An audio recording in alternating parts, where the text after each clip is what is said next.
She said to me, "Oh my God, you are addicted to fishing." And I went, "Wow, that would actually be a cool name for a show." And there was no female hosted fishing shows out there. My mate's like looks at me sideways and he goes, "Nicky, you've caught a world record game fish and you're excited about these little squid." I'm like, "Of course I am. This is so cool." Yeah. That's why I love fishing, because no 2 days are ever the same.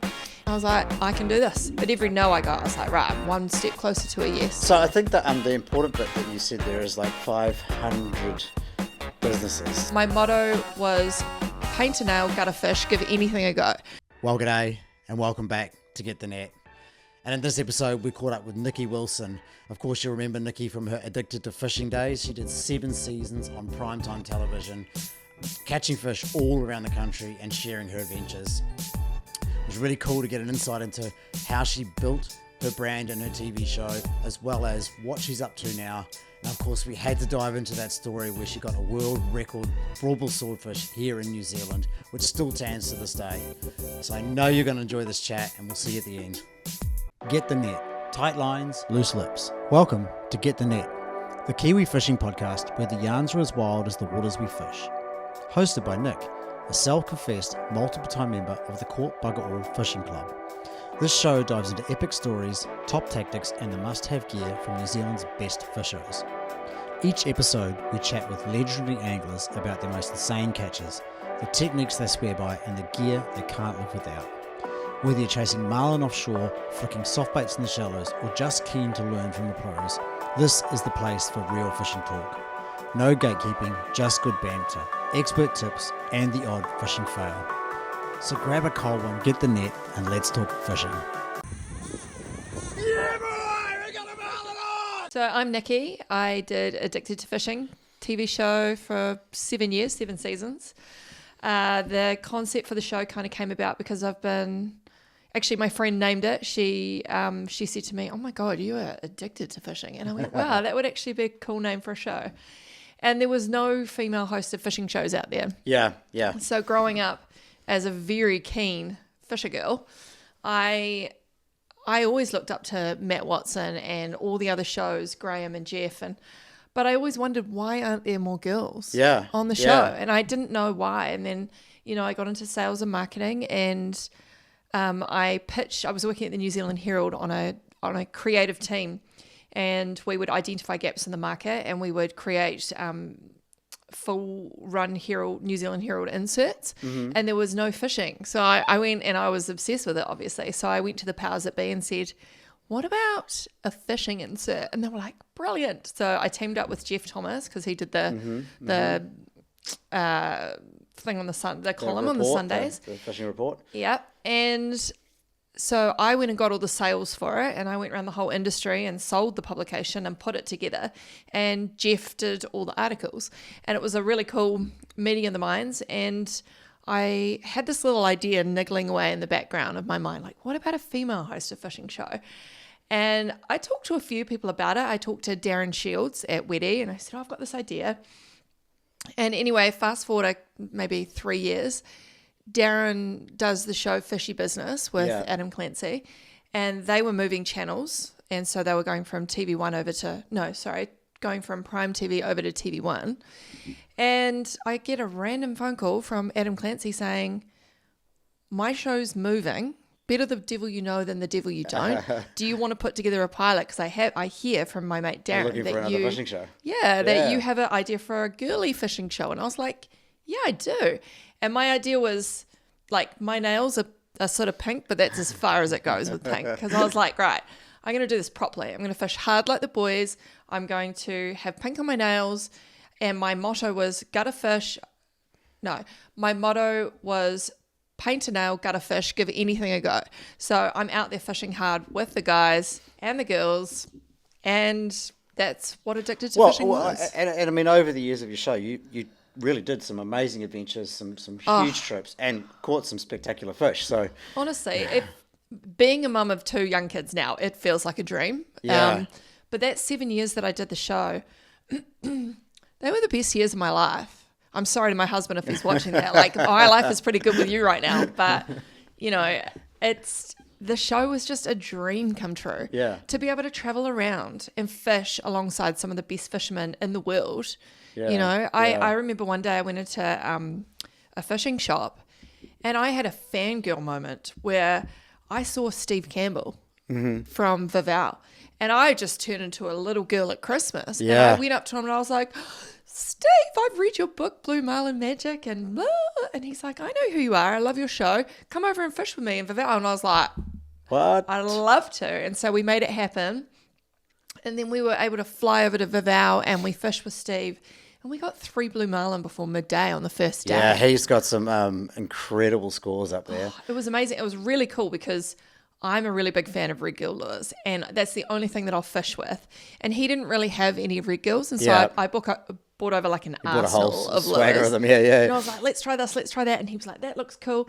And I left him a whole heap of lures. And then the red gills, some of them became his like number one favorites. And he said, if I ever write another book, these are going in it. Oh, awesome. Yeah. Yeah, Steve's definitely on my hit list to get on the show at some point. He's amazing. I went over, I surprised my dad with a fishing trip to Vava'u to fish with Steve, nothing to do with the show. My dad's been really good to me and we're very close, and I really wanted to watch my dad catch his first marlin. So I said, let's go do it with Steve. And my dad had just been through a marriage breakup, and I just wanted to sort of, take care of him. He's taking good care of me. And so I surprised him with a trip to Vava'u, and we fished with Steve. And I'm not even kidding, the first day he gets a 350 estimated blue. Wow. But it's so funny because people say, like, what's that saying where you don't listen to the people that are closest to you? So here I am. I feel like I know what I'm doing with my fishing, and my dad's catching his first marlin, and I'm trying to teach him not to, like, my dad's not much of a fisherman. He loved his diving back in the day, but with fishing, he could go out and catch a snapper, but that's probably the extent of it. And anyway, so he's trying to muscle in this fish in the game chair like a snapper, and I'm going, Dad, use the chair, push back with your legs, wind as you go forward. And he's like, I know what to do, and he's pulling forward. I'm like, thank God we're not filming the show here. And then the amazing Tongan deckhand comes along and says, no, Paul, you do it like this. And then he listened to him, and I was like, you listen to him and you won't listen to me, but it's, you don't listen who you're closest to, I guess. Yeah. Actually, when I interviewed Nick Key, he sort of said actually quite often the best anglers are women, and it's because they don't sort of have their own way of already doing it, knowing what they're doing, and they're not going to be told. So when the skipper says do this, they go, oh, okay. And they just do and they it. land the biggest fish consistently. So yeah, maybe that was the secret sauce for your show. Yeah, pretty much. Yeah.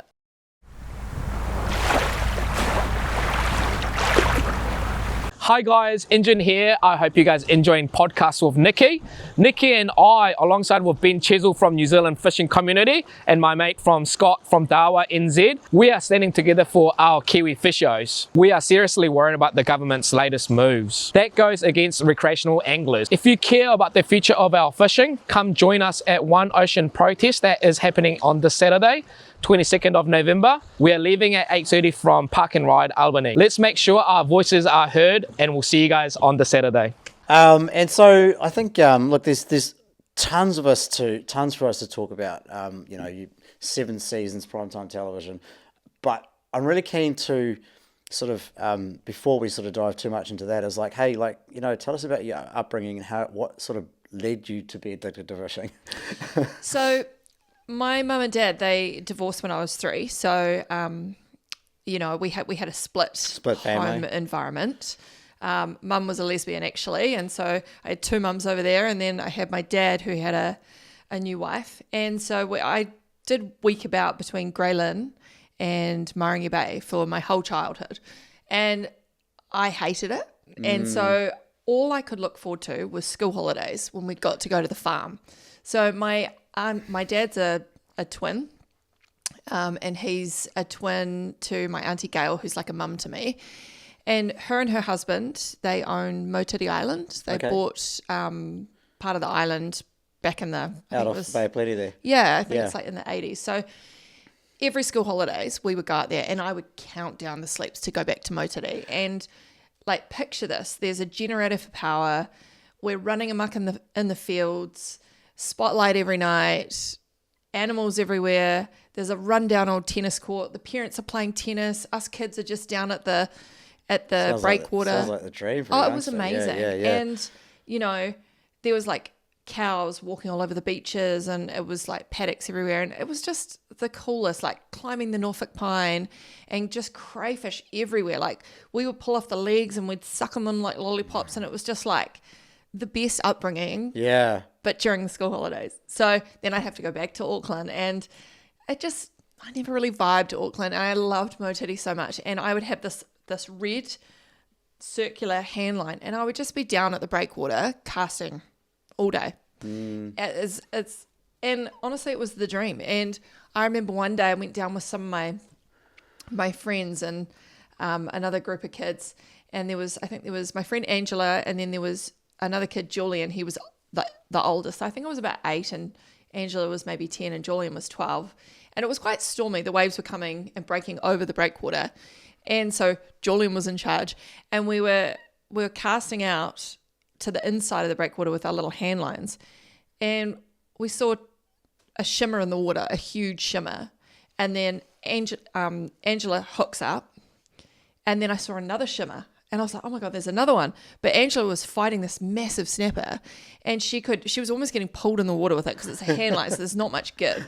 And so I'm holding on to her, and Julian, the three of us kids were like pulling this fish, and then we decided, okay guys, we're just going to have to walk the three of us up along the breakwater, and we pulled this fish up and slid it up the sand at the end of the breakwater. It ended up being, I think my Uncle Don told me it was 24 pounds. Oh wow. Yeah, and that's in 5 meters of water during a storm. And so you can imagine we're walking across the paddocks with this massive snapper, but I had tears bawling down my eyes. I was so sad. And my auntie girl says, Nicky, what's wrong, darling? And I said, I saw another one and I wanted to catch the other one too, but Julian said we had to come home. And, the sustainable Nicky these days, I'm a little bit embarrassed about that. But, that's all right. When you're a kid, you just get so excited. And I was just so addicted to fishing from a very, very young age. Yeah. Yeah, that's a pretty special upbringing, hey? Yeah. Being able to do that. And you can see how that sort of would lead you down the path where you sort of... Yeah. Exactly. My dad was more into diving, but my Uncle Don was a huge part of my inspiration for fishing. Yeah, that's cool. And did you guys have a boat there as well? It was all land-based? It was a lot of land-based off all the different points that we've got on Motiti to fish, but Uncle Don had a boat called Mishka, and then he had a big inflatable as well. And they just used to take us fishing all the time. Because I think like land-based is a way that I would say a lot of people start out or get into fishing, and so... It's actually still one of my favourite ways to fish. Yeah, with your feet pressed firmly on the rocks. And, it's just the magic of fishing. Like, there's just so much... there's just so much opportunity when it comes to fishing. Yeah, look, it's it is New Zealand's largest recreational sport, so it's for good reason. Yeah, it's certainly, and I think we've also, as Kiwis, in our sort of DNA and our makeup, is this like hunting, gathering, and sharing food is such a big part of what we do. I just absolutely love having my friends over and just putting on a big spread for them, and especially if we've got some fresh kingfish or something that I've caught. It's just there's nothing better. It's actually it feels almost selfish to share because it feels that good. And it's like on the 1st of September every year we go and get scholars and we put on a big display for all of our mates, and it would just we create these traditions around fishing and diving and the ocean. And it's funny, I was talking to my husband about it the other day, and we were talking about how as you get a little bit older in life, the perspective changes and shifts into what can I give back rather than what can I do, what fish can I catch. It turns around. I'm certainly noticing now, like when I go fishing, like with my partner's dad, I have more fun taking the boat out and putting him on the fish. Yes. Yeah. And watching him hook up to a kingy on a live bait. That's exactly right. I mean, don't get me wrong, I still love catching big fish and all the rest of it, but there's something about seeing their eyes light up when they get bit, And you get so much more from being the person that helped them rather than being the person on the rod. Yeah. It used to be, for me, back in the day, it was like, I want to catch this, and I want to catch that, and I want to catch this. But now it's like, I want to help others. I want to teach others. I want to take other kids out. And that's why I'm doing these kids workshops, because it's like, how can I give back, Yeah. Okay, so what I'm going to because I want to lean into what you're doing now, but I think it would be almost irresponsible if we didn't talk about some of the adventures that you had. Totally.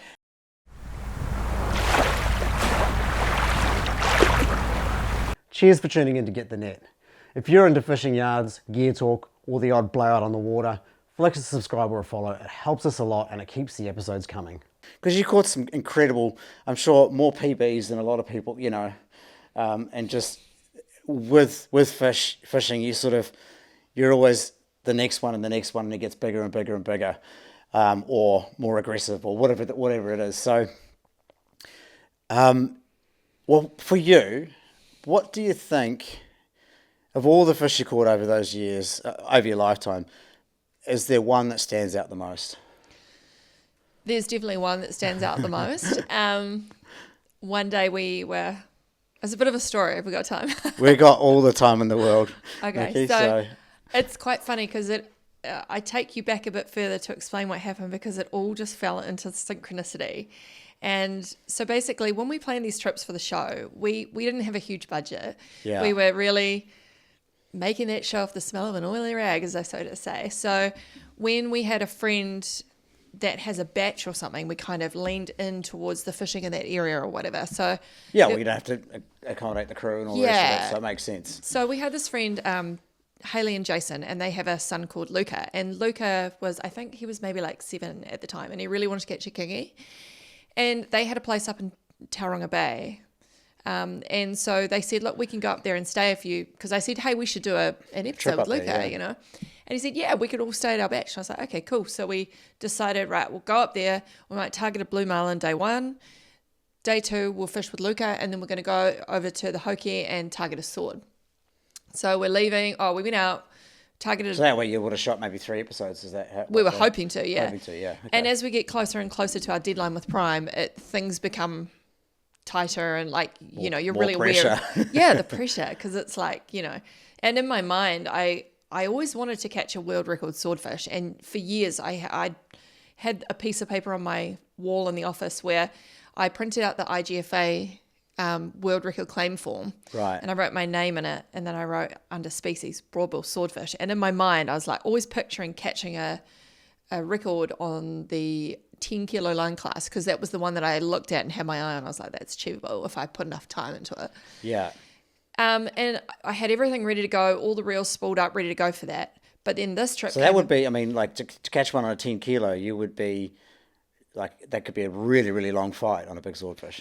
Yes. Yeah. Yes. Depending on how you do it. Yeah. Yeah. You need a really good team. You need to hook up and drive down on it straight away. So it wouldn't really be a long fight. You'd really need to get that right fish that came up straight away and you just got it. Tag it straight away. Yeah. Okay. Yeah. Well, okay. Yeah. You take it straight away. Yeah. Because of course you got to weigh it for a record. Yeah.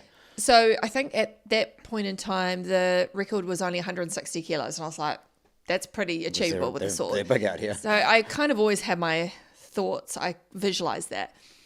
But then this trip came about and we were running short on time. So I was like, right, we're not actually going to be able to target the 10 kilo fish, line class record. So we'll just take all our heavy gear and we'll just get the episode in the bag. And anyway, so day 1, we do blue marlin. We didn't get a single bite. We sucked. We saw nothing. Oh man, game fishing, hey? Typical game fishing.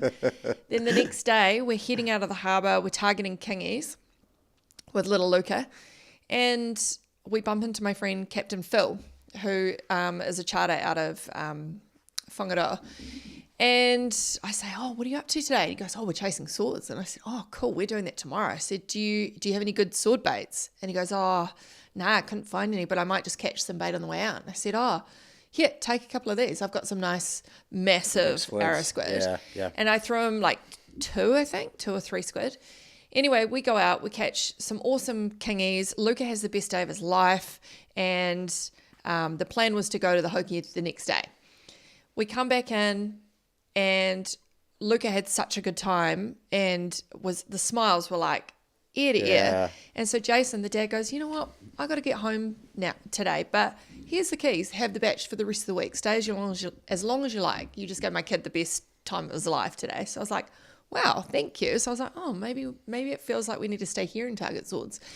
Anyway, we come in and we see Captain Phil at the bar. And he goes, what are you up to today? at the game fishing club, and he's like, I got a sword. He got a mean 170 kilo sword. He was so grateful that he said, you know what, Nicky, here's the mark if you want to go fish it. And I was like, oh my God, it feels like the universe is just pointing me in the direction of going out here now. And I said, oh, thank you. And he goes, but don't tell anyone I gave you the mark. And I was like, okay. So then we head out the next morning, and my crew and I all agreed that it felt like a really special day. We had my friend Matt Halliday. Yeah, we had my friend Matt Halliday as deckhand. My mate Dave Woodman was the skipper, and my friend Andy was our cameraman. And I have a very spiritual friend who actually gave me a fishing prayer, and as cheesy as it is, I make my whole crew say the prayer. Okay. And we said the prayer together. And I even text my friend. I said, it feels like a lucky day. And he said, yeah, I'm going to do the prayer with you today, Nicky. It's a very special day. And I was like, okay. And so we get out there, and, you know, we went to Captain Phil's mark, and we sounded around, and we drifted off it, and we found a nice ledge. And we ended up, I think we did a couple of drops. It must have been on our second drop. And we're sitting there watching the rod tip and the boats moving. And, you know, when you're watching this rod tip go up and down with the swell, you're just looking for the, like... Is that a bite? Yeah, you're looking for the most... Yeah, the most insignificant little... while it's going up and down. And we're kind of almost falling asleep. And then Dave just goes, that's it, we've got a bite. And we all just jump up. I put my gimbal and harness on. And we're all like, you know, crazy stations, getting the cameras rolling. And did it sort of do the typical straight up? Yep. So I started, you know, I'm like winding furiously. Dave's starting to drive away, and the line's going tight. And it didn't jump at first. But yeah, it was really cool. And, you know, Nathan Adams, I've fished with Nathan Adams many times before, and he's always taught me when it comes to swords, I don't know if I'm allowed to say this, but Nathan's he's like, don't talk about swordfish. It's kind of like a fight club for him. But he said to me, Nicky, a lot of swordfish, they get foul hooked. They come in and they whack their prey. Yeah. And then they get all tangled. And then the hook will go down their soft flesh, but they're not hooked very well. So if you're going to hook a sword, it's better to put the drag up to sunset straight away, so that if it is a foul hook, you can lose it and put that line back down, because that's your bite time. Okay. So rather than treat it like a marlin where you don't put much pressure on it. Yeah, where you just play it and try to get the bite in position. And then you might be on there for 6 hours and then lose it because it wasn't really hooked properly. So I was like, that is like such a good tip. So what I did was I just went, I'm going to do it. I'm just going to do it. And so I went 25 kilos of drag straight away. And literally the rod is just like bent over, and it is game on. Mm-hmm. And it was so much fun. And so at this point, obviously still no idea that we knew it was a sword. You knew it was a sword, but you didn't know how big it was, or no. And we'd actually planned to tag and release the fish, because we were like, we haven't done a. And you've got to deal with the bloody thing as well. Like, it's a lot of work. Exactly. And we're like, we're not trying for the record today. So we may as well do tag and release and get some nice footage of it swimming off. And we had but anyway, so then. You know, there's a lot of pressure on the rod. I'm like, it's peeling a line as if there's no drag, and it's taking this is 25 kilos of drag, and it's peeling as if there's no drag. I'm like, okay. And then we noticed the first problem was that we noticed that there was a whale. Oh. There was a baby whale that was coming towards us, and if it touched the line, it would just ping the line, right? Yeah. So I was like, get that squid. And we got a squid, and we just feed the whale like a dog with a stick. We just threw the squid, and the whale went in that direction and got the squid, and we were like, oh, thank God. And then we kind of maneuvered, and we ended up going north. So basically, I've noticed with a lot of big fish, and people will probably correct me here, but this is just something that I've noticed, but a lot of the big swords or marlin or big fish that we've hooked go north. When they're under threat, when they're under... Yeah. Yeah, they try to get away. Yeah, I've heard this, so yeah. True north. And just so knowing that actually helps us, because it helps us navigate the boat. It helps us understand the path of where it might go. Mm-hmm. Anyway, so we're trying to pull it out. And then the whale scenario was over. And then we get our first jump. And we see this huge sword. You could probably extract some footage from the episode if you want.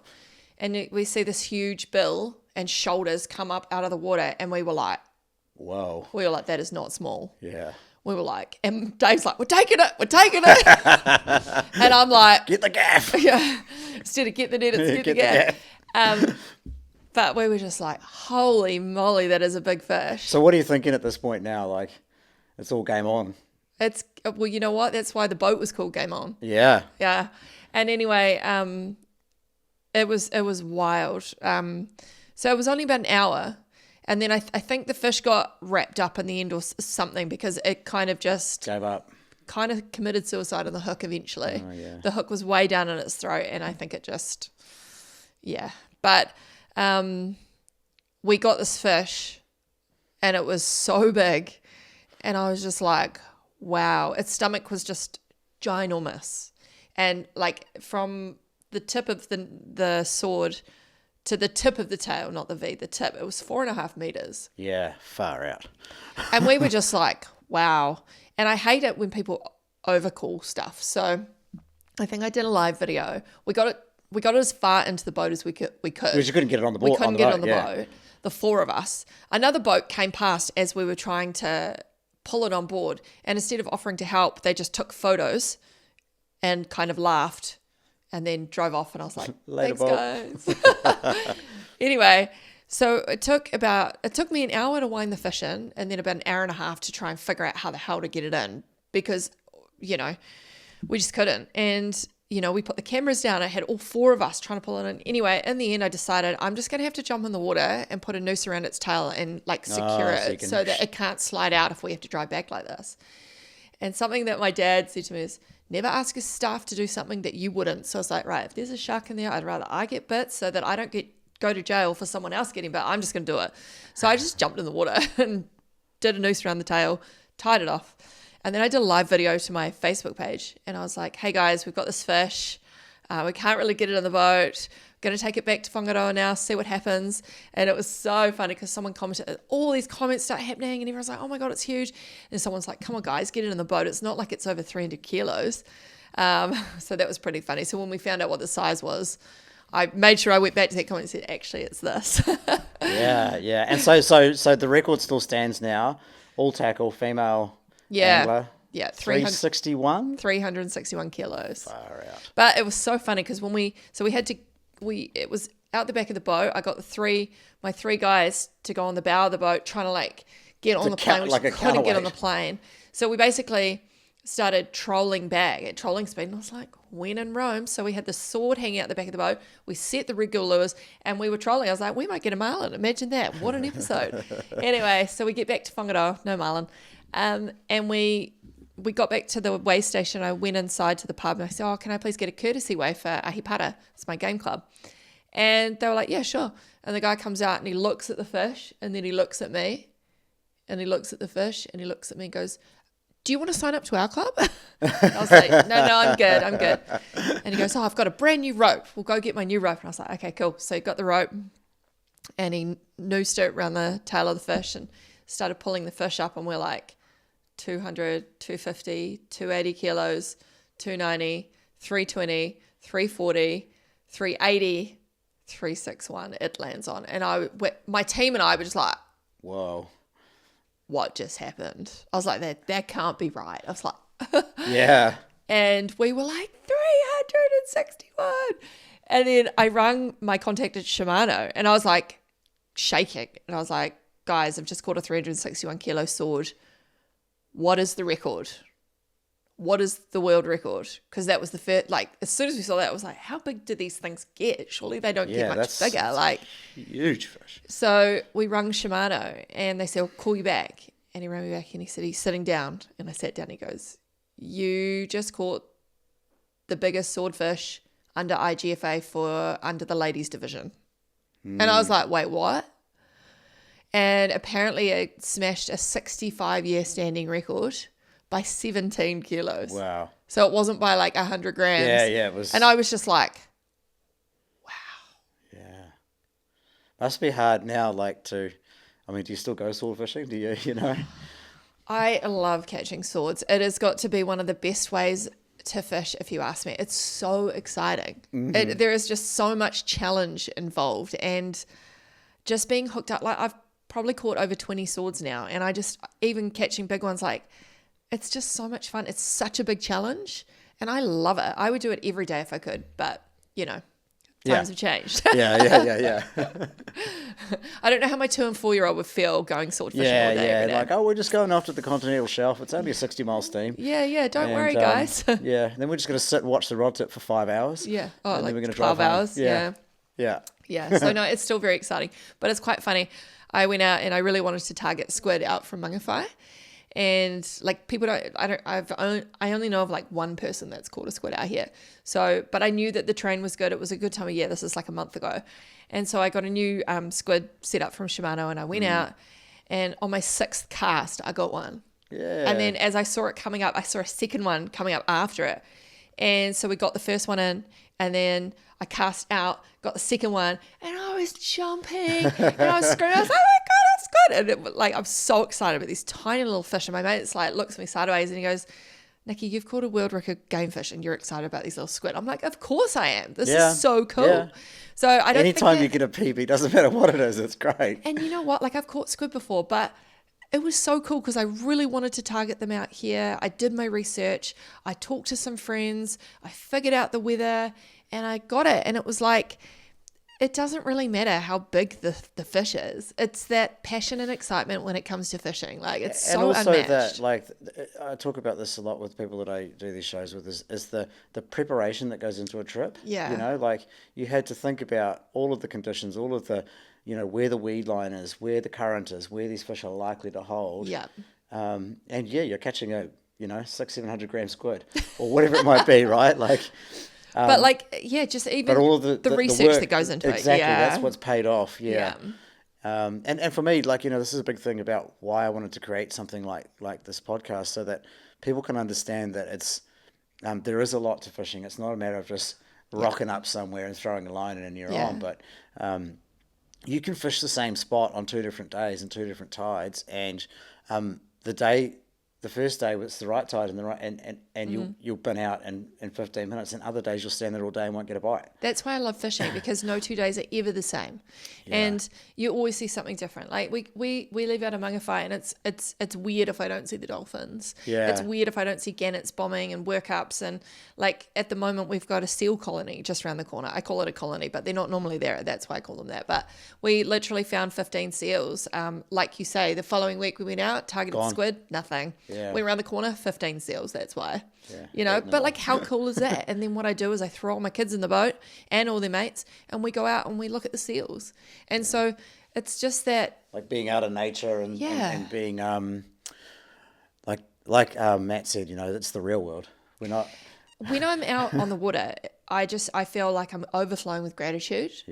Because you're away from the screens, you're away from a lot of technology, and you're tuning into your intuition a lot. I was going to say, it's an instinct thing, isn't it? It like is. You have to really call on your previous times on the water, your experience. You've got to call on the looking and feeling the wind, feeling the waves, looking what's happening, And I've learnt to trust myself a lot through doing the show, through my fishing. I've fished with a lot of amazing people. I've been so blessed to fish with some of the best, I believe. And I've learnt a lot.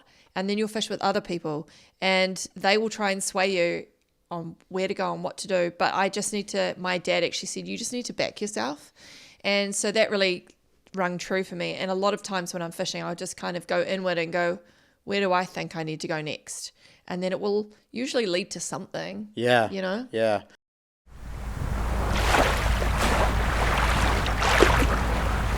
This episode of Get the Net is brought to you by absolutely no one. But if you're a brand out there and you like what we're doing, you're keen to see us keep it rolling, slide to the DMs. We're keen to chat with good buggers like yourself that just love fishing. I want to ask you, you fished a comp out of Hohora for... Yeah.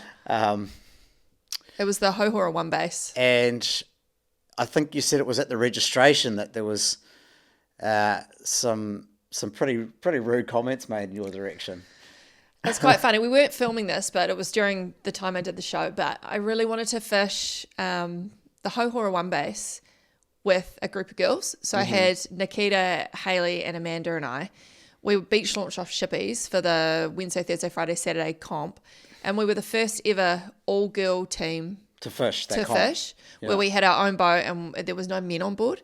And so at the briefing, they were explaining, we've got our first ever all-girls team. And someone yelled out, not going to catch much without a guy in the boat, or something to that effect. And I was just like, there it is. There's what I need to fuel. That's the motivation. There's the motivation. Yeah, I'll so I was like, show thank you, for mate. that. Anyway, so we're day one. We've successfully beach launched, and we're out on the water, and it's so rocky and rolly out there. Like the weather wasn't great, but it wasn't unsafe. Yeah. And, but we're having the time of our lives. The four of us girls, we're laughing. But it's so rocky and rolly that Amanda is sitting on the bottom of the boat on the floor, and she's got the barbecue, and she's cooking up sausages. And she passes me one, I'm at the helm, and then crack, zzz, and I throw the sausage, and we are on. And I think it was my friend Hayley, actually, that was on the rod. It was her first ever Marlin. And we got it boat side. And I think we got one of the first ones that day for the whole comp. And it was only 90 kilos. But I was like, I'm going to take this Marlin and we are going to show that guy. We're going to hang it up, yeah. We did. And I mean, hey, we got stuck. We had to get towed out when we came back in at Shippies. But you know what? We turned up. I'd thrown the Marlin into the back of my Ford Ranger. And because we didn't want to tow the entire boat the whole way back over to the East Coast. And we threw it in the back of the ute.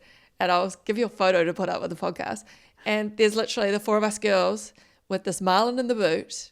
And we hang it up. And it was like 92 kilos or something. But we were just beaming with pride because it was like, as a female, people do kind of give you a lot of shit. Yeah. They do. Like they do kind of go, oh, she just catches fish because she goes with good people. Or, so part of that trip was actually me actually seeing if I could do it.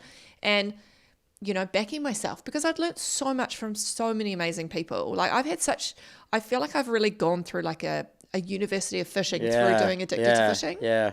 Because I've fished with some of the most amazing people. And there are things that people have shared with me that I'm not allowed to say that I've never told anyone.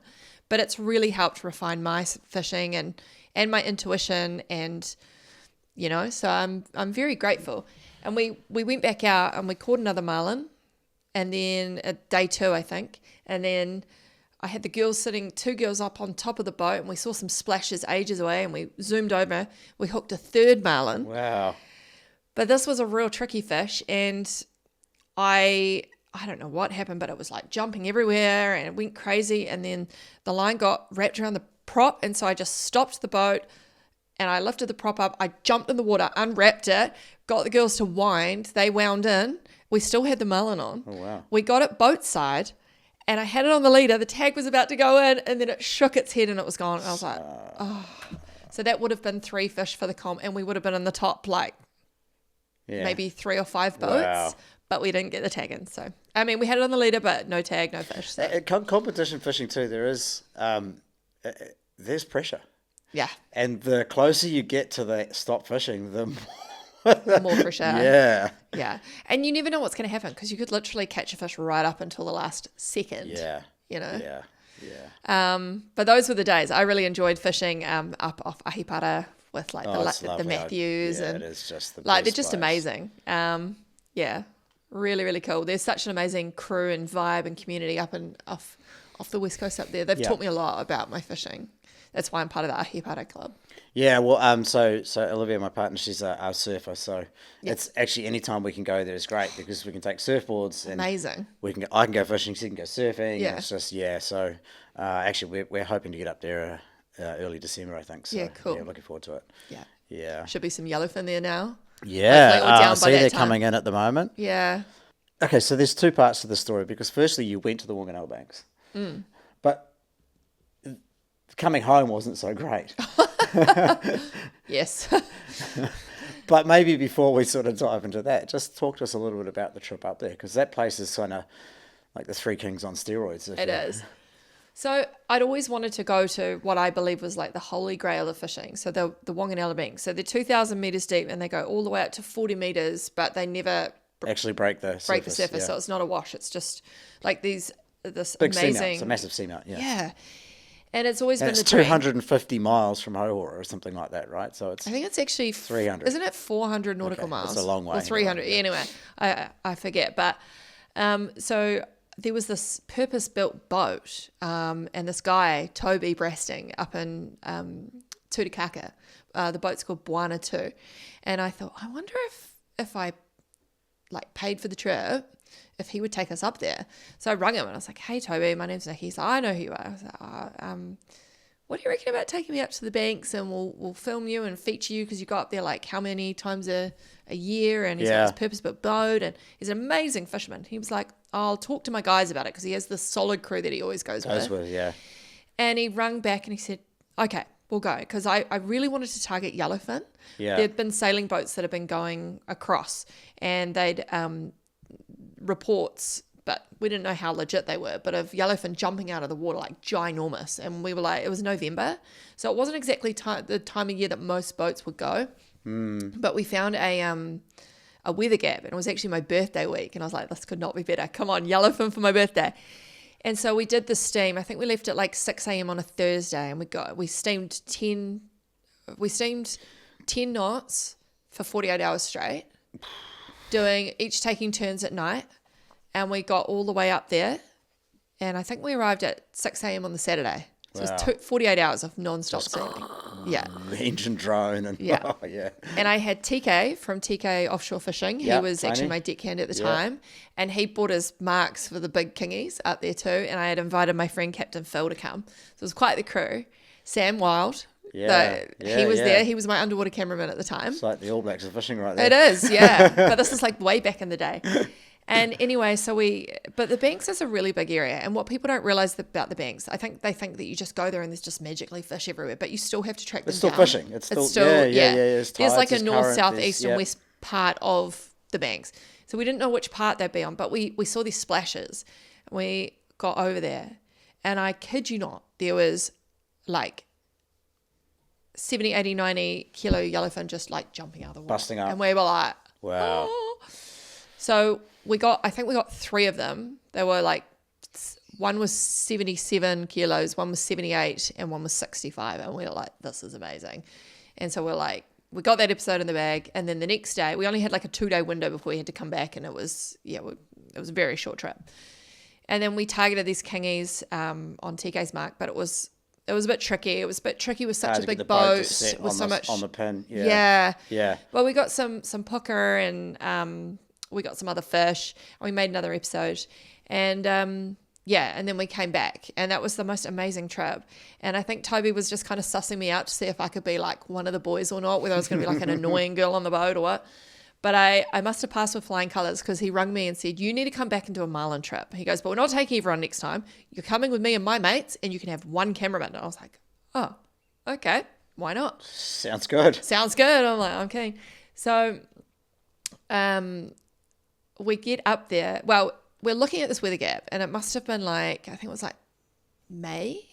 So the Marlin are running up there, and so they'll be on their way back up to breeding. That's yeah. So they're there in good numbers. It's beautiful weather. It's like summer up there.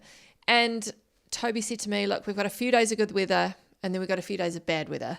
So we had enough to go up there in the okay-ish weather, and then we fished hard, and each of us got a rod, and we would just man your one rod. I think I caught like 15 marlin on the trip, just myself. Oh. I can't even remember how many we got for the trip. It might have been close to like 60 or something. But anyway, it was heaps of marlin. And then we had we had to make the decision, do we want to fish for a couple more days during the good weather and go back in the rubbish weather? Yeah, absolutely. Or do we go back, use the last of the good weather to get home? And every single one of us was like, we're staying. We fish. I'm not leaving. Yeah. So you guys made the call. We're going to fish another 2 days. We're going to enjoy this good weather. Absolutely. So there was just no other thing to do but to continue fishing, obviously. But then that meant that the whole trip home, the 2-day trip home, we had to lie down. We couldn't stand up because it was so rough. Like, it wasn't unsafe rough, but it was really rocky and rolly. Yeah. And so sleeping was really hard with so much movement. But yeah, you probably didn't feel like eating and just horrible. And but we came back with what we hoped was going to be a record fish, because I got a 127 kilo striped marlin. Wow. But we didn't. The measurements said it was going to be a bit bigger than that, so we were like, oh, this could be exciting. But I was so keen to get off the boat. I think we did like 9 days out at sea, and I was just desperate to get back on land. I rang my dad and I was like, Dad, could you please drive up to the top of New Zealand, pick me up, please? Because they wanted to do some more fishing on the way back down from the top of New Zealand to Tutakaka, and I was so keen to get off the boat and just be in my own bed. And so my dad did me a solid, and he drove all the way up to Hauhora. Oh, wow. And he picked me up and my cameraman. And I remember my cameraman stunk. My dad was like, you need to go back in and have a shower before you get in my car. Yeah, 9 days or so. That was a long time. Hey, so I think look, there's a couple of things I want to dive into as we sort of move through this. I think one of the things that people always ask you is like how did you get your show off the ground, and how did you get sponsors on board? And so maybe if we pick it up where you had that call from Adam Clancy, hey, there's an opportunity. Yeah. And then you went ahead. Let's talk a little bit about the pilot and how that all sort of played out. Yeah. So I had this idea to do a female hosted fishing show where I traveled around and I fished and filmed with local legends is how it started. And so what I did was I rang up Sarge from Coastal Fishing off East Cape, Ranfurly. And I said, hey, Sarge, I've got this idea for this fishing show. Can I come down and fish with you? And he gave me a charter for free, I think he did. Ew. Absolutely legit. How good, yeah. Or maybe I just paid for the fuel. I can't remember. It was back in 2013. It was a while ago. But I grabbed a friend, and her and I found this. I actually found a cameraman on Tinder. Would you believe? I was single back then, and I was on Tinder, and I matched with this guy, and he was talking to me, and he was like, "Oh, I film. I've got a film company," and I was like, "Oh, actually, put the Tinder stuff aside. Can I talk to you about some work?" Yeah. And he was into fishing. So anyway, this guy from Tinder, he came along, him and his workmate and my girlfriend and I, and we went down and we fished hard with Sarge. And it was the most amazing You fished day. the banks, right? Yeah, we fished the Ranfurly banks. And we got massive kingies, massive pooker and bass. And it was amazing. And we turned that into a 12-minute pilot and put it in front of the right people at Prime. They said, we've never seen this before. We've never seen a female talk this fluently about fishing. And, they said, this is awesome. Give us 13 episodes in 4 months' time and we'll give you $1 a season. Great. And I was like, okay, cool. I was like, I can do this. So I sat there in my bedroom, in my flat in Auckland for months, sending out the pilot video I rung up probably 500 businesses, and I had a spreadsheet, and I rung up the business and I said, whoever it was, oh, hi, what was your marketing manager's name? Oh, yeah, Jenny, that's right. Yeah, can I please be put through to Jenny? Yep, hey, Jenny, my name's Nicky. I've got this idea for this fishing show. Can I please send you a proposal and a pilot? Oh, yeah, cool. Sent that, wrote on my spreadsheet. Okay, call Jenny in 3 days' time, call her. And then she'd go, yep, come in for a meeting, or most of the time it was a no. But every no I got, I was like, right, I'm one step closer to a yes. So I think that the important bit that you said there is 500 businesses. So, you can't just knock on one door and go, oh, no one wants to sponsor me, right? There is absolutely graft that has to be done if you want to have success. 100%. Yeah. And you have to be determined, and you have to know what you want and do not stop. It's kind of like fishing. Yeah. If you want something that bad, you will make it happen. People say to me, oh, who hired you for Addicted to Fishing? And I laugh because I'm like, I hired me. Created it yourself, I made it because, and I knew that I needed a big naming rights sponsor. To do a show, it costs hundreds of thousands of dollars to do a TV show. Yeah. You've got to put it through audio. You have to get it done professionally. You have to have camera crew. That camera crew cost me $1,200 a day. Yeah. Yeah. Even for travel days and days where we caught nothing. Oh, the Blue Book. Yeah. I know about the Blue Book. That is expensive, man. Yeah. I think it was costed up to be standards of accommodation. There's so many things in that book that they. Yep. 100%. And I think just with editing alone, it was $6,500 an episode. Yeah. And that's for audio and color grading and the editing suite and the graphics and everything. Yeah. I had the most amazing editor. And so the TV network didn't pay you essentially. They said, we'll give you the slot, but it's up to you to. They pay me $1. Yeah.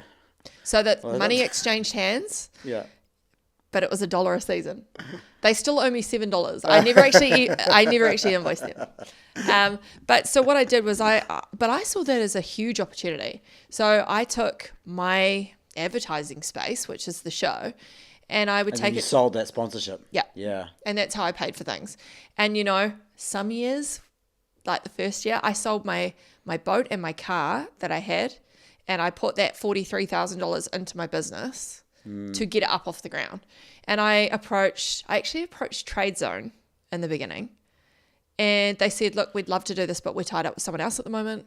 How about we put you in touch with CRC, like CRC Motorsport, And so they rung their mates across the way, and they sent me over there, and I went and spoke to them. I said, what about CRC Addicted to Fishing? And they said, well, actually, we've got this brand called ADOS that, we'd really like to push. Do something with, yeah. And in the back of my mind, I'm thinking, ADOS, like, people huff that? Like, can we really call a show ADOS Addicted to Fishing if people are going to, like... Anyway, I was like, whatever, if you pay me enough money, we can. And in the end, I think they gave me $50,000, but it was a hard push. And I was like, I will do this for you. I will do this. I'm going to work my ass off. But I put into the contract that if I work hard for you and if you want to take me up in season 2, it's 100. Yeah. And I just backed myself, and I worked so hard for them. And they said, we want it. So season 2 was 100. And then it went up and up and up. And that's what made it happen, made the production better, the more bigger adventures, all of that kind of stuff. In the end, I was signing agreements with naming rights sponsors for $250,000 a year. And we were signing 3 years at a time. Yeah. Wow. Yeah.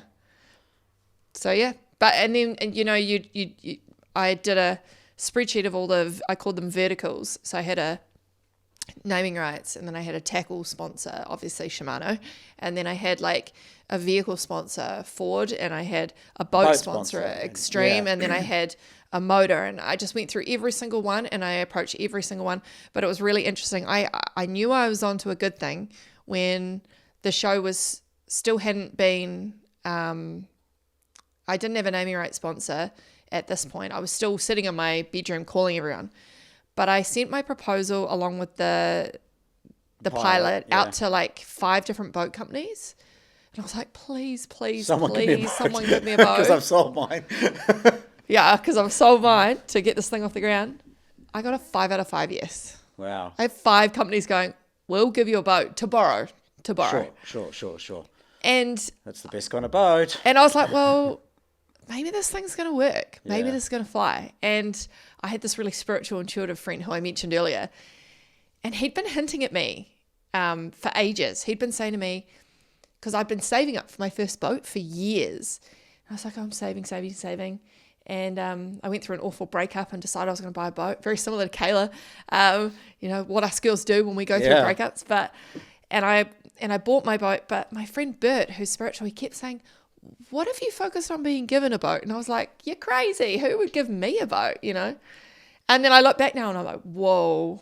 And he actually said to me at one point, if you knew what you would do with the fishing industry in New Zealand, Nicky, like if I could tell you what I see for you happening, it would blow your mind, but you're not ready to hear it yet. And I was like, what? And I often think about the things that he tried to push me in certain directions. Planted little seeds in there, because I just didn't think I was good enough, or I didn't think I could do that, or that anyone would want to see it. There was a lot of insecurities. Oh, I'm sure. I was swirling just around being for the me. first female to do it as well. It's sort of one of those. Like, I was like, how are people going to guessing yourself all the time? Yeah. Yeah, and I was like, are people going to laugh at me? Are people even going to watch the show? Are people going to like me? Because sometimes people just don't like people, and that's. But I mean, okay. people did watch the show. Oh, and I it was was just wildly so popular at the time. blown away. Could not be more blown away and grateful for like every single person that I would meet that said watch the show. It literally just made my heart smile. And then the Facebook started to grow, and then we had a huge following on Instagram, but we got hacked and we lost it. But I think we're at like 25 or 30,000 on Instagram, and then we lost that. But anyway, it's what's happened now is I've got this community of people on Facebook, and it's just amazing. And I kind of disappeared for a few years because I went away and had kids, and I didn't post as much as I wanted to because I was busy. But then I've come back again, and they're all still there, and it's really cool.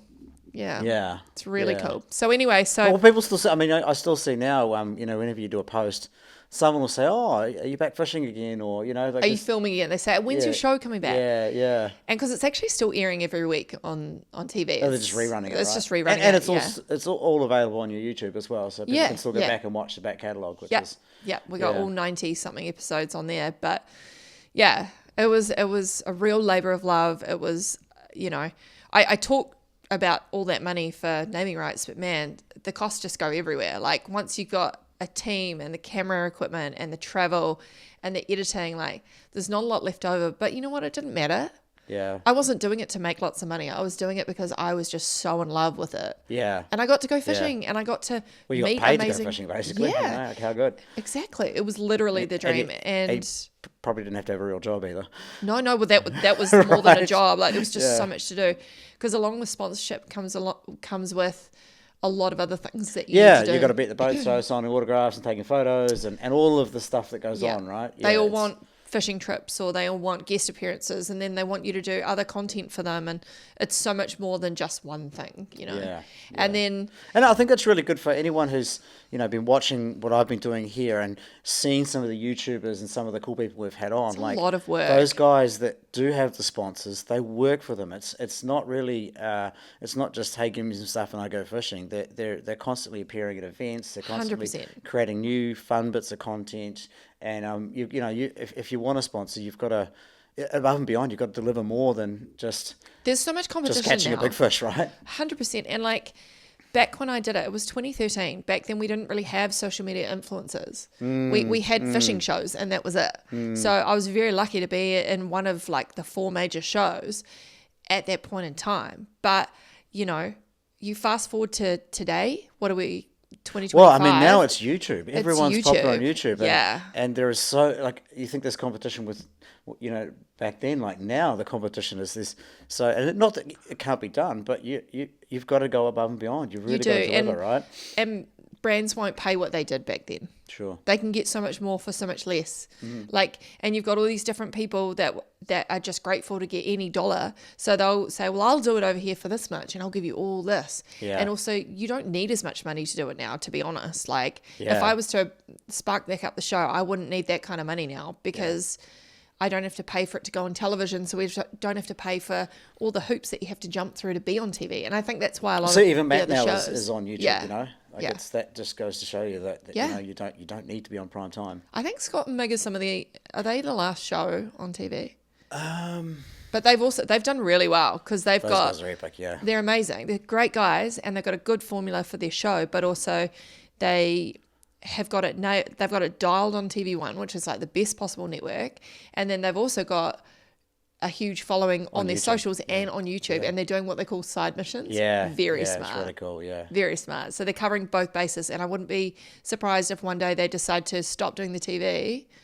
Yeah, I guess you'll do TV as long as someone wants you there, right? Like that's the... as long as you can afford to do it. Yeah, as long as why would someone you wants not? you there, Totally.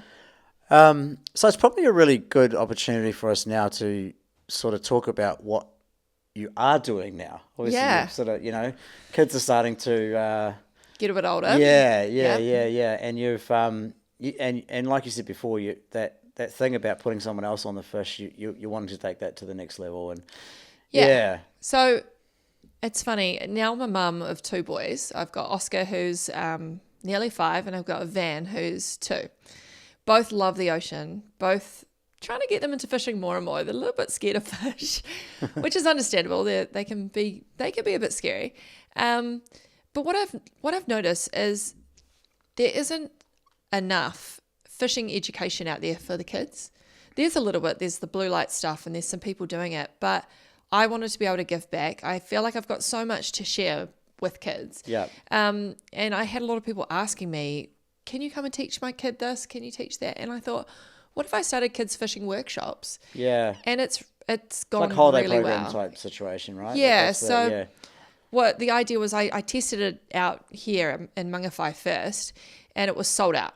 And so I've got 5 to 8 year olds class and a 9 to 14 year olds class, and I do two in the same day, and they're 2.5 hours. I keep the price down at $50 a child, and they all go home with a goodie bag which has like sabikis and a tackle box and stickers and bits and pieces. But the most important part is that they come and they learn, and they leave with the confidence to go fishing, to tie the knots, to do the casting. I think especially that 9 to 14-year-old boy, like that's, you know, and girls, but do you know what I mean? Like that's the time where they are fishing off wharves, and you'd rather, you know, like you say, it's better that they're out there doing that than playing bloody Xbox or.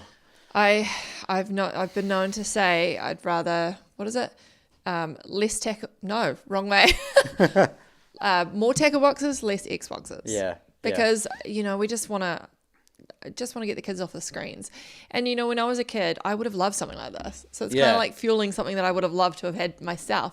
I was part of the Conservation Kiwis as a kid because it was the closest thing I could find to fishing as a girl from Auckland, you know. But, anyway, the workshops are going really well. We've had 3 locations, 6 workshops, and they've all been sold out. Yeah, awesome. And I've started a website, fishingworkshops.co.nz, and people can register their interest if they want me to travel around the country to their fishing club or wherever. And I've even been asked to do ladies' ones. Yeah, awesome. Yes. I think that's great too. I think that, the more, you know, because I was listening to another podcast too. There are a lot of, you know, wives and whatever that go out on the boat, but they wouldn't even know how to drive it. They couldn't bait a hook, all these kinds of things. And the safety side of things too. What if we're out there and I get a gaff shot in my leg and I can't drive the boat? Yeah, exactly. How are we getting home, right? Like it's just giving people confidence. Empowering people with that confidence. And with the ladies fishing workshop, we've called it Wine Not. So they'll come along and have a wine, and we'll do a whole heap of knots. We're not going out on the boat, obviously, but I'm basically teaching this group of ladies the basics so that they can feel that confidence, because a lot of ladies have come to me and said, I take my kids down to the wharf on a Friday after work while the hubby's at work, and the kids will get snagged and their lines will break. I don't know what to do. Can you just give me the basics so that I can help tie the knots and get them unsnagged and find a good fishing spot and help them bait the hook and just the real basic stuff? And I didn't even think that there'd be a market for that, but hey, we've now got 20 people signed up for this Saturday's class. So I'm like, well, maybe there is a market for it, you know? Yeah. And now that I've done this one, which I didn't think would be a focus for me, I thought the kids would be a focus. I've now had all these other locations around the country say, can you come and do one here? Yeah. Which is really cool. And I think just organically, because I've been a female in the fishing industry for a while now, you know, it certainly helps. Yeah, people sort of recognise the name, and yeah. And something really exciting for the fishing workshops is we're going to be doing them at the Hutch Wilco Boat Show next year. Oh yeah, cool. Yeah, cool. That'll be great. Yeah, so people can book in. Look after your kids for a little while. They can go off and have a look around. There you go. Free babysitter. Thanks, Nicky. Not free, but they can book a ticket, come along. We'll decorate some lures. We'll make flashes. We'll tie knots. We'll do all the fun things.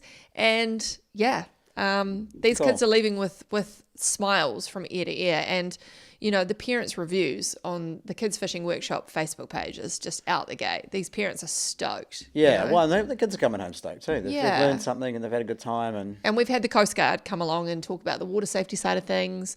It's really important to me that we talk about how in the workshop, I talk about how we are, every single one of us is the ocean's caretaker. Yeah. It's our responsibility to take care of the ocean. And that starts at home with things that go down the sink, and then little tag ends when we're on the boat, take them home, put them in the bin, and then also what else we can do to look after the ocean. So we cover a lot of stuff. If you see something floating, you pick it up, right? Exactly. But we also want it to be I don't want it to be preachy with the kids, and we want it to be more hands-on. And interestingly, a lot of parents are sending their kids who have ADHD, and these kids are hyper fixating on what we're doing, and it's really positive for them. And I'm getting the feedback that this is such a cool, positive thing for my child, because usually they don't have the focus or attention for school, but for this they do. Yeah. You know? Yeah. And I'd love for this to end up in schools, you know, there's so much scope for this. Oh, look, it's really cool to hear that you've got some stuff in the works, and I'm really excited to see where you go with it over the next little bit.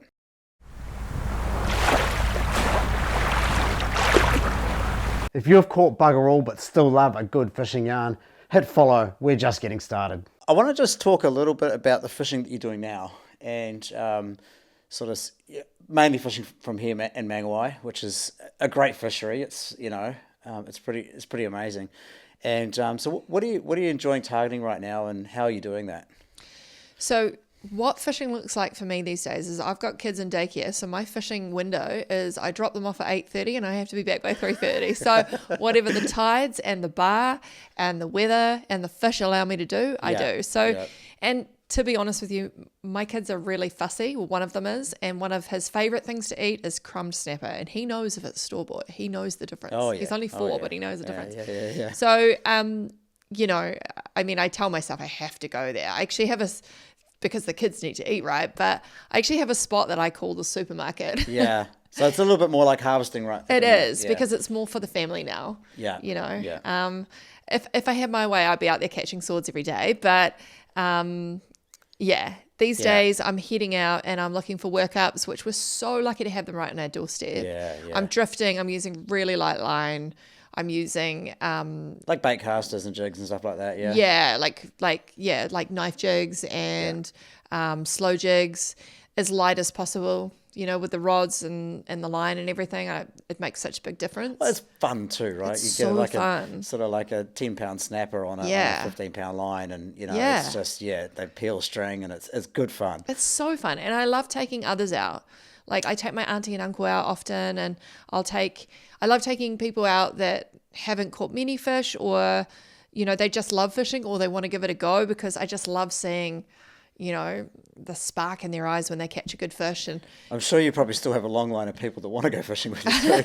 I do get asked that quite often. Yeah. And sometimes I struggle to find people to go out with, to be honest, because it's during the week. Because on the weekends I'll be with my family, so we'll be doing that together. But during the week I just keep my eyes on Swell Map and MetView, and I watch that weather like a hawk, and I'm just chasing the bite. And I'll just head out, and I've got spots everywhere now, because when I stopped doing the show, I stopped traveling. When I stopped doing the show, I stopped traveling around the country so much that I could actually focus on my backyard, and I really got to know it. Intimately, right? Yeah. Like we have the anchovy run that comes through, and then it's all inshore fishing, and the fishing is mean, and we've got the sand with the sand dunes. We've got an amazing crayfish fishery here. Yeah. We did have scallops. And I mean, Kingi's not far out too. Kingi's not far out. The hen and chicks come alive with bait fish. Yeah. You can get kingies out at Sail Rock. There's just so much out here. We're really blessed. Yeah, it's pretty cool, huh? Yeah.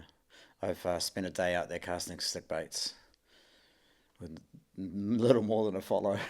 But that's king fishing, as we know. It's on and it's off. Yeah. Unless you've got like a mean place like the Alderman Pins, or, somewhere where they just reside all the time. It can be a lot of work catching kingies. Yeah. But I love live baiting in the shallows for them. Mm-hmm. And you could catch a bycatch of so many other cool things. Yeah, so you get a lot of John Dory out here too, which is... Yeah. We actually filmed an episode and we caught John Dory in Bream Bay. I think we caught like 8 of them. Yeah. Yeah. Oh, that's It's the that's dream. Good eating. That's good eating. But there's just so many different things, like, you've got the pilchards that come in, and then you've got the workups and everything, and then you've got the anchovy run that comes in. Yeah. And...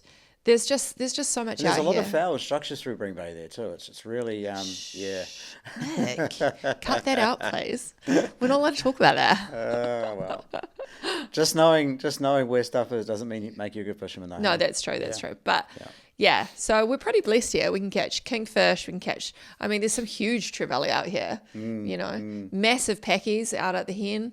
We've got, it's amazing. It's pretty special, yeah. And then the yellowfin. I mean, we had yellowfin. Like just in July or something, right? Yeah.